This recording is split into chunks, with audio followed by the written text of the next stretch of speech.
Chris, what do you have over there as the poll? Yeah, so NFL trade deadline coming up. Already has seen a few moves this week. Which guy would you like to see traded before the deadline? Larry Fitzgerald, Patrick Peterson, Eli Manning, Derek Carr, Demaryius Thomas, Le'Veon Bell. And what leads the lead? What leads the poll right now, Chris? Le'Veon Bell leads the way at 37%. Larry Fitzgerald right behind, 31%. You know what? And I think that's just, Le'Veon Bell might be people voting for the Steelers. Fantasy reasons, too. Fantasy reasons, too. And Larry Fitzgerald is kind of like a, hey, give Larry one shot at a ring type thing. Larry Fitzgerald should have been traded years ago. For me, it's Patrick Peterson. It's Patrick Peterson. Patrick Peterson can be the difference for anybody. Anybody. Name it. Name a team that needs defensive back help. That he's a game changer. Le'Veon Bell, if you stick him on the Eagles, might be a game changer, right? The Texans finally are getting something out of Lamar Miller.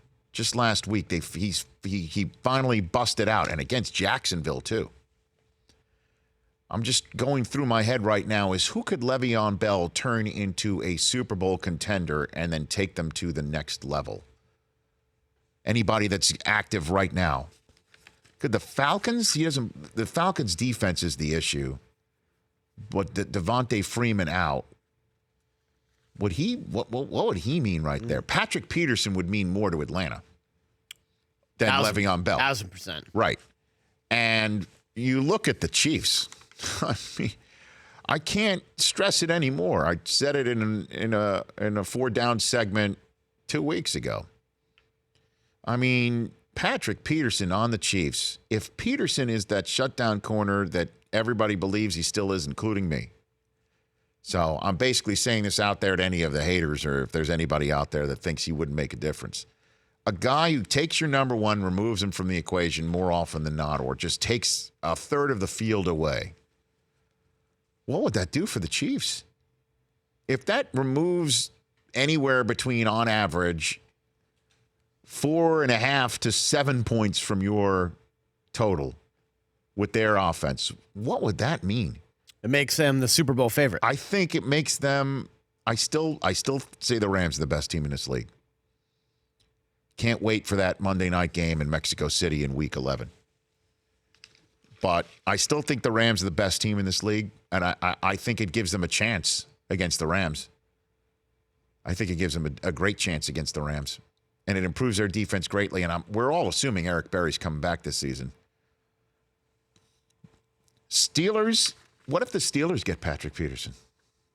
What does that do for them? That's what I'm saying, is that Le'Veon Bell, you take him and put him on a new team.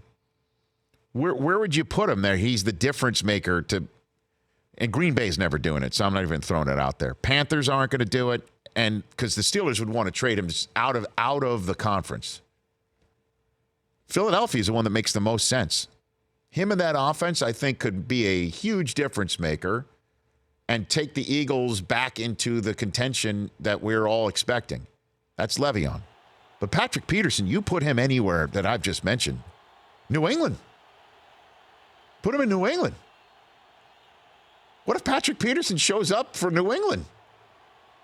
Well, I have an update on that. Okay, what do you have over there? According to Tom Curran, the Patriots haven't had a single conversation about making a deal for Patrick Peterson. Curran points out they won't be able to get him under the salary cap. Peterson has cap hits of $14.9, $11.8, and $13.1 million in the next 3 years. The Patriots really can't figure out how to make that work. Well, guess what? A team that can make that work is somebody that's not paying their quarterback. And even though Brady takes the hometown discount. They're going to ask Tom to restructure? No. I mean, well, maybe Tom would. Again? Yeah, maybe. So, Glazer said numbers can be moved around anytime, as he was here yesterday. I mean, salary cap moves can be made. And also, as I mentioned here yesterday, and I'll repeat it again, where it's easy for us, it's so easy for us to sit on our couch and watch the Cardinals after the performance that they had on Thursday Night Football against the Broncos, say, blow it up. Just blow it up. But Steve Keim is the general manager of this team, who I'm sure has been telling management for months, I got it. Now, the owner is the one who makes the decision on check mark on the hire. So for a coach. So if you want to point any fingers in the direction of Steve Wilkes, that is management has something that to do as well. But the general manager of the team, I'm sure, has told everybody in the power structure, I got it. We got it. We drafted this kid Rosen. I'm going to pay David Johnson. He's a happy camper. Sam Bradford is going to be the guy that's going to bridge from one to the other. We've got that taken care of. A bona fide veteran who was terrific when he was healthy for the Vikings. And we've got a top pass rusher in Chandler Jones. We've got a top cornerback in Patrick Peterson. I know Tyrann Mathieu walked, but this is the way that we've got it all set up. Larry's still Larry. We just drafted Christian Kirk. We've redone our offense in that regard outside the numbers. We got it. It's fallen completely apart. So for him now to go to management, which also I imagine had his back through his own personal troubles over the summer, for him to say right now, I want to blow it up, Patrick Peterson, that might be a very tough sell to management above him. Or he'd be fully admitting, guess what? The plan that I had didn't work. Let me start from scratch. That's not an easy sell to do within your own house. That's why I keep saying if I'm the Chiefs, I am speed dialing. Haven't heard them linked yet. And by the way, none of the names on this list might go. The Rich Eisen Show, weekdays at noon Eastern on Audience.